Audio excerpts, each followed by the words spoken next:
মিলাদ শুনবেন? হুজুরের মিলাদ। আম্মাজান আমেনা বা রাসূল সাল্লাল্লাহু আলাইহি সাল্লামের মা আমেনা যখন সন্তান পেটে গেছে, মুহাম্মদ রাসূলুল্লাহ সাল্লাল্লাহু আলাইহি সাল্লাম যখন আব্দুল্লাহ ইন্তেকাল করেছেন, আর হুজুর আকরাম সাল্লাল্লাহু আলাইহি সাল্লামের বাবা তখন হঠাৎ করে একদিন মহল্লার কিছু মহিলা আব্দুল মুত্তালিব দাদা ওনার কাছে যাইয়া একটা আপত্তি জানিয়েছেন, কিছু আলোচনা করেছেন। সে আলোচনাটা হইল, আপনার বৌমা আব্দুল্লাহ আপনার ছেলে দুনিয়া থেকে চলে গেছে, কিন্তু এত দামি আর এত সুগন্ধিযুক্ত আতর ব্যবহার করে বিধবা মহিলাদের জন্য এগুলি ঠিক না। সেই কথা আব্দুল মুত্তালিবকে যাই বলছেন। আব্দুল মুত্তালিব বৌমারে ডাইকা বলেন, ও বৌমা, আমার ছেলে দুনিয়ার থেকে চলে গেছে, তুমি আমার আদরের বউ, আর তোমার পেটের ভিতরে এখন সন্তান, আমি এই সন্তানের জন্য কত আশা আকাঙ্ক্ষা নিয়ে আসি, এখন তোমার সম্পর্কে একটা সমালোচনা শুনলে তো আমার কাছে খুব খারাপ লাগে। লোকজন এসে আমাকে বলছে তুমি নাকি খুব সুগন্ধিযুক্ত আতর ব্যবহার করো সবসময়, যেইগুলি বিধবা নারীর জন্য ঠিক না। আমেনা চোখের পানি ছেড়ে দিয়ে বলে, ও শ্বশুর আব্বা, আমি কি করব, যেদিন থেকে আমার এই সন্তান পেটের ভিতরে গেছে ওই দিন থেকে আমার সমস্ত শরীর থেকে মেশকে আম্বার চাইতে বেশি সুগন্ধি বের হয়ে। মা আমেনা বলেন, শ্বশুর আব্বা আমি কি করব, এই সন্তান যেদিন পেটে গেছে ওই দিন থেকে আমাকে মা হাওয়া সালাম জানাইতে শুরু করেছেন, ওই সন্তান যেদিন থেকে পেটে গেছে ওই দিন থেকে বিবি আসিয়া আমাকে সালাম জানাইতে শুরু করেছেন, ওই যেদিন থেকে এই সন্তান পেটে গেছে ওই দিন থেকে মা মারিয়াম আমাকে সালাম জানাইতে শুরু করেছেন, ওই দিন থেকে বিবি হাজারা আমাকে সালাম জানাইতে শুরু করেছেন, জান্নাতের হুর গিলমান আমাকে সালাম জানাইতে শুরু করেছেন, ফেরেশতারা আমাকে সালাম জানাইতে শুরু করেছেন। আমি জমিনে পাড়া দেওয়ার সময় কাঁটাতে পাড়া দিলে কাঁটা ফুল হয়ে যায়, পাথরে পাড়া দিলে পাথর মোমের মতো গলে যায়। কি শুনবেন রাসূলের মিলাদ? আর কম আবু তালেব রাসূল সাল্লাল্লাহু আলাইহি সাল্লামের চাচা, নাম শুনুন নাই তো বোধহয়। আবু তালেব রাসূল সাল্লাল্লাহু আলাইহি ওয়াসাল্লামকে এক আদারে 40-42 বছর পর্যন্ত পালছেন। আবু তালেব একদিন রাসূলকে ডাক দিয়ে বলতেছেন, ভাতিজা আমি কিন্তু তোমার চিনি, তোমার সম্পর্কে খুব ভালো করে জানি। আল্লাহর নবী বলেন, চাচা কি জানেন? বলে, তোমার যে বরত্ব, তোমার যে ইজ্জত, তোমার যে আজমত, তোমার যে অকার, এই সম্পর্কে আমার খুব জানা আছে। বলে, চাচা কেমনে জানলেন? বলে, কিছু তোমার মার কাছ থেকে শুনছি আর কিছু আমি নিজের চোখে দেখছি। বলে, চাচা কি শুনছেন? বলে, শুনছি তোমার মা বলছে অন্যান্য মা যখন সন্তান পেটে ধারণ করে তখন ঠিক মতন ঘুমাইতে পারে না, ঠিক মতন খাইতে পারে না, উঠতে পারে না, বসতে পারে না, তারপরে কতক্ষণ শুয়ে থাকে, কতক্ষণ উঠে বসে, কতক্ষণ দাঁড়ায়, পেটে ব্যথা করে, কোমরে ব্যথা করে, পায়ে ব্যথা করে, দাঁড়াইলে পাওটা ভেঙে আনে, ডাক্তারের কাছে যাইতে হয়, চেক আপ করাইতে হয়। আর তোমার মা তোমাকে পেটে ধারণ করছে তখন নাকি তোমার মার কোনো কষ্ট হয় নাই। বলে, চাচা এই শেষ না আরো কিছু শুনছেন? বলে, ভাতিজা আরো শুনছি।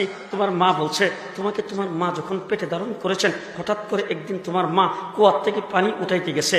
তোমার মা যখন আগে কুয়ার থেকে পানি উঠাইতে যাইতো তখন বালতি দিয়ে কুয়ার ভিতর থেকে টাইনা পানি উঠাইতে হইতো, আর তোমাকে পেটে ধারণ করার পরে তোমার মা যতবার কুয়ার থেকে পানি উঠাইতে গেছে ততবারই যাইয়া দেখছে কুয়ার পানি তোমার মার জন্য পার পর্যন্ত উঠে রয়েছে। আর কি শুনছেন? বলে, আর শুনছি তোমার মা বলছে প্রচন্ড রৌদ্রের ভিতরে তোমার মা যখন ঘর থেকে বের হইতো আকাশের মেঘমালা আইসা তোমার মার মাথার উপরে ছায়া ধরতো। বলে, চাচা আর কি শুনছেন? বলে, আরো শুনছি তোমার মা রাস্তা দিয়ে হাইটে যাইতেছে, রাস্তার দুই ধারের গাছগুলি তোমার মার সামনে মাথা মতো করে সালাম করতে শুরু করেছেন। বলে, চাচা আর কি শুনছেন? বলে, তোমার মা নাকি পাহাড়ের নিকট দিয়ে যাইতেছেন আর পাহাড় থেকে পাথরের খণ্ডগুলি গড়ে গড়ে পরে তোমার মার পায়ের কাছে আইসা সালাম করতে শুরু করেছেন। বলে, চাচা আর কি শুনছেন? বলে, আরো শুনছি তোমার মা বলছে অন্যান্য সন্তান ডেলিভারির সময় তখন খুব কষ্ট হয় মার, কিন্তু তোমাকে ডেলিভারির সময় তোমার মার নাকি কোনো দায়ও লাগে নাই, কোনো কষ্ট হয় নাই। বলে, চাচা আর কি শুনছেন? বলে, আরো শুনছি অন্যান্য সন্তান যখন জন্মগ্রহণ করে তখন যেই ঘরে জন্মগ্রহণ করে ঘরটার মধ্যে দুর্গন্ধ ছড়ায় পড়ে, স্প্রে করতে হয়, ধূপ জ্বালাইতে হয়, তারপরেও মানুষ দুর্গন্ধের কারণে সেখানে ভালো মানুষ গমন করে না। আর তুমি যেই ঘরে জন্মগ্রহণ করেছ সেই ঘরটা মেশকে আম্বরের সুগন্ধিতে পরিণত হয়েছে। বলে, চাচা আর কি শুনছেন? বলে, আরো শুনছি তোমার মা বলছে অন্যান্য বাচ্চা জন্মগ্রহণ করলে দুনিয়াতে আসার পরে বাচ্চার নাভির নাকটাকে কাটতে হয়, আর তোমার নাভির নাককে যেন মায়ের পেটের থেকে কাইটা ক্লিন করে বের করে দিয়েছেন। বলে, চাচা আর কি শুনছেন? বলে, আরো শুনছি ছেলে সন্তান জন্মগ্রহণ করলে দুনিয়াতে আসার পরে তার মুসলমানি করাইতে হয়, খতনা করাইতে হয়, তোমারে কে যেন মায়ের পেটের থেকে খতনা করাইয়া তারপরে বের করে দিয়েছেন। বলে, চাচা আর কি শুনছেন? বলে, আরো শুনছি তোমার মা বলছে তুমি যখন মায়ের পেটের থেকে জন্মগ্রহণ গ্রহণ করেছো, অন্যান্য বাচ্চা মায়ের পেটের থেকে বের হইলে তখন তার শরীরের মধ্যে পানি, রক্ত এইগুলি লেগে থাকে। সেভলন দিয়া, ডেটল দিয়া, ভালো পরিষ্কার পানি দিয়া ধইয়া মুছে পরিষ্কার করতে হয়। তোমার কে যেন তোমার মায়ের পেটের থেকে ধয়ে মুছে পরিষ্কার পাক পবিত্র করে ক্লিন করে বের করে দিয়েছেন। বলে চাচা আর কি শুনছেন? বলে আরো শুনছি, আরো আশ্চর্যের ঘটনা। বলে কি আশ্চর্যের ঘটনা? তুমি যখন দুনিয়াতে আসছো, তুমি নাকি আইসা তোমার মার পেটের থেকে বের হইতে দেরি, এমনি তুমি আত্তাহিয়াতু শুরুতে নিজে নিজে বসতে দেরি নাই, আত্তাহিয়াতু শুরুতে বৈশাই তুমি নাকি আল্লাহু আকবার বলে সেজদায় চলে গেছো।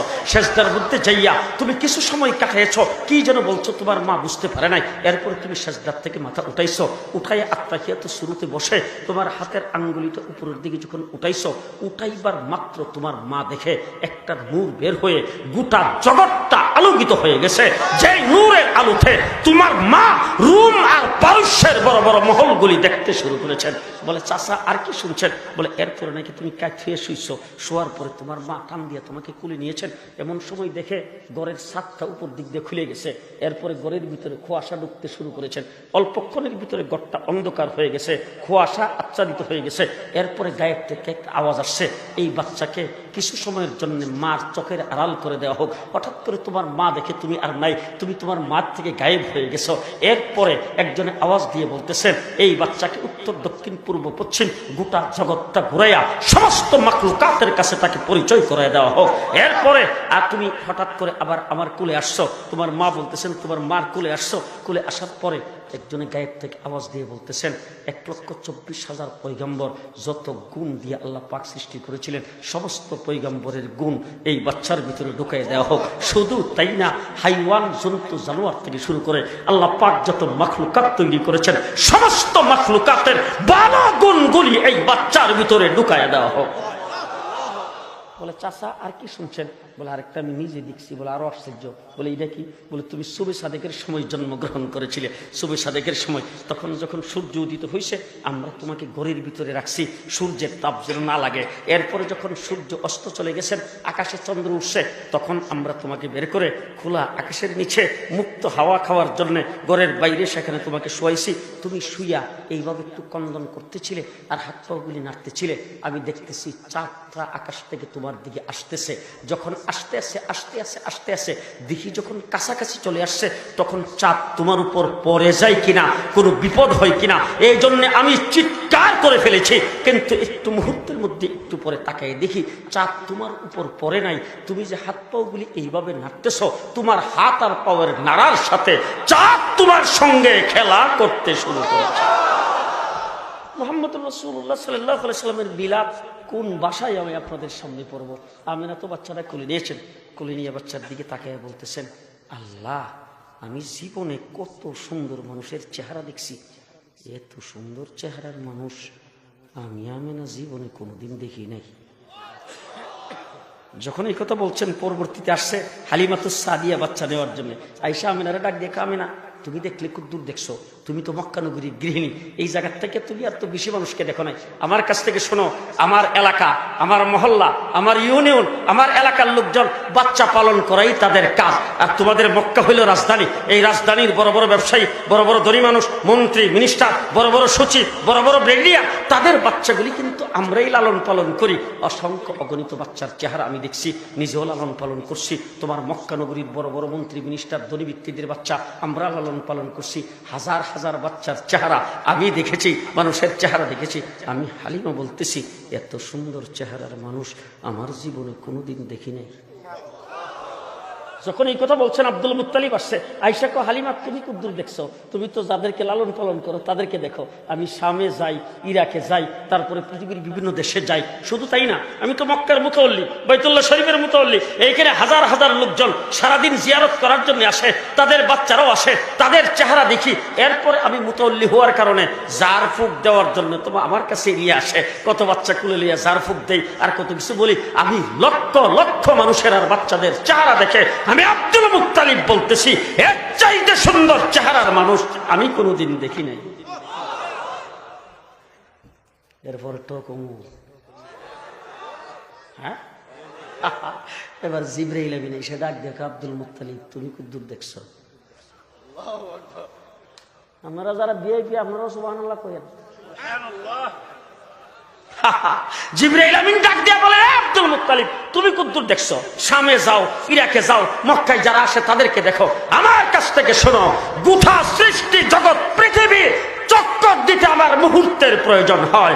আদম থেকে শুরু করে পর্যন্ত যত মানুষ পৃথিবীতে আগমন করেছেন সকলের চেহারা আমি দেখেছি, সমস্ত নবীদের চেহারা আমি দেখেছি। শুধু তাই না, জান্নাতের হুর গিলমানদেরকে দেখেছি আমি, ফিরিস্তাদের সর্দার ফিরিস্তাদেরকে দেখেছি, সৃষ্টি জগতের সমস্ত মাখলুকাতকে আমি দেখেছি। শুধু তাই না, হযরত আদম থেকে শুরু করে ঈসা আলাইহিস সালাম পর্যন্ত সমস্ত নবীকে আল্লাহ পাক যুগে যুগে সুন্দর বানিয়ে পাঠিয়েছেন, আমি তাদের চেহারা দেখেছি। শুধু তাই না, হযরত আদম আলাইহিস সালামকে জান্নাতের ভিতরে দেখছি, হাওয়া আলাইহিস সালামকে জান্নাতের ভিতরে দেখছি, নূহ আলাইহিস সালামকে কিস্তিতে দেখেছি, ইব্রাহিম আলাইহিস সালামকে নমরুদের আগুনে দেখেছি, ইউনূস আলাইহিস সালামকে মাছের পেটে দেখেছি, ইউসুফ আলাইহিস সালামকে কুয়ার ভিতরে আমি হাত দিয়ে ধরে রেখেছিলাম, সুলাইমান আলাইহিস সালামকে সিংহাসনে দেখেছি, ঈসা আলাইহিস সালামকে মায়ের কোলে কথা বলতে দেখেছি। আমি বলতেছি জিবরাইল এত সুন্দর চেহারার মানুষ আমার জীবনে আমি সৃষ্টি জগতে কোনোদিন দেখিনি। এরপরেরটাও শুনবে।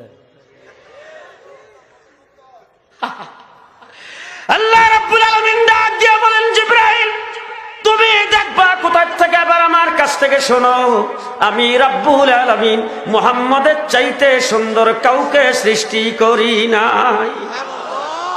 সৃষ্টি করলে রে দেখতে, বানাইছি তো না, বানাইলে রে দেখতে। হুজুরের মিলাদ, মা বেনা বাচ্চাটা কোলে নিয়ে চেহারার দিকে তাকায় চোখের পানি ছাড়তেছে।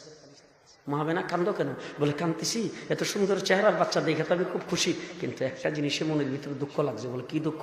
বলে দুঃখটা হলো ছেলেটার তো বাবা নাই, যদি আজকে বাবা থাকতো তাইলে আস্তে আস্তে ছেলেটা যখন বড় হইতো তখন মক্কার বাজার থেকে কত সুন্দর খেলনা কিনে এনে দিত, আর এগুলি দিয়ে সে খেলতো, আর আমি তাকায় তাকায় দেখতাম, তার বাবা দেখতো, মনে বড় খুশি লাগতো। আজকে তো সে তার বাবা নাই, তাকে খেলনা কিনে দিবে কে? সে কি খেলনা দিয়ে খেলবে? খেলনা কিনে দেওয়ার কোনো লোকজন তো নাই। আমার আল্লাহ রাব্বুল আলামিন ডাক দেখো, আমি না তুমি কি বাবু, তার খেলনা কে কিনে দিবে? তোমার জীবন সন্তান আমার তো মাহবুব, খুব ভালো করে মনে রাখো, আমেনা তার বাবা যদি দুনিয়াতে জীবিত থাকতো তাইলে তার প্লাস্টিকের খেলনা কিনে দিত, কাঠের খেলনা কিনে দিত, বাঁশের খেলনা কিনে দিত, লোহার খেলনা কিনে দিত, পিতলের খেলনা কিনে দিত, স্টাইলের খেলনা কিনে দিত। ও আমেনা, তাকে খেলার বয়স হইতে দাও। আমি রাব্বুল আলামিন মক্কায় দাঁড়ায়া আঙ্গুল দিয়ে ইশারা দেবে, আকাশের চন্দ্র দুই টুকরা করে খেলা করাইয়া দেবে।